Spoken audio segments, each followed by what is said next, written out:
তো আমি বলেছি সবাইকে যে ফুলের পরিবর্তে গাছ দেওয়ার জন্য, এবং এই গাছগুলো আমাদের উপকারে আসবে, সমাজের উপকারে আসবে। এবং আমরা আপনারা জানেন যে আমাদের মাননীয় প্রধানমন্ত্রী যে পরিবর্তনের অঙ্গীকার করেছিলেন, সেই পরিবর্তন ইতিমধ্যে আপনারা লক্ষ্য করছেন যে বিভিন্ন জায়গায় সেই পরিবর্তনগুলো আসছে।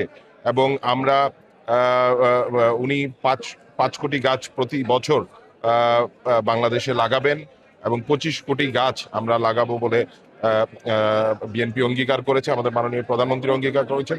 সেই লক্ষ্যে আমরা কাজ করছি। তো সেই জন্যই আজকে এই ব্যতিক্রমী আয়োজন, আমাদের নেতাকর্মীদের উদ্দেশ্যে আমাদের বার্তা দেয়া যে তারা যেন ফুলের পরিবর্তে গাছকে প্রায়োরিটি দেয়, এবং বৃক্ষরোপণে যেন আমরা সকলে কাজ করি। এবং আমরা উপহার হিসেবে ফুল অবশ্যই ভালোবাসার প্রতীক। বিশ্বের নানা প্রান্ত থেকে রেমিটেন্স লেনদেনে নগদ নিয়ে এলো হার না মানা হার অফার। সর্বনিম্ন 10,000 টাকার রেমিটেন্স নগদে পাঠালে থাকছে স্বর্ণের হার জেতার সুযোগ।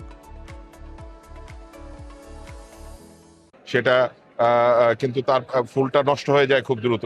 তো তার পরিবর্তে যদি গাছ হয়, গাছটা আমাদের কাজে লাগে, আমাদের সমাজের কাজে লাগে, আমাদের পরিবেশের জন্য এটা অত্যন্ত জরুরি।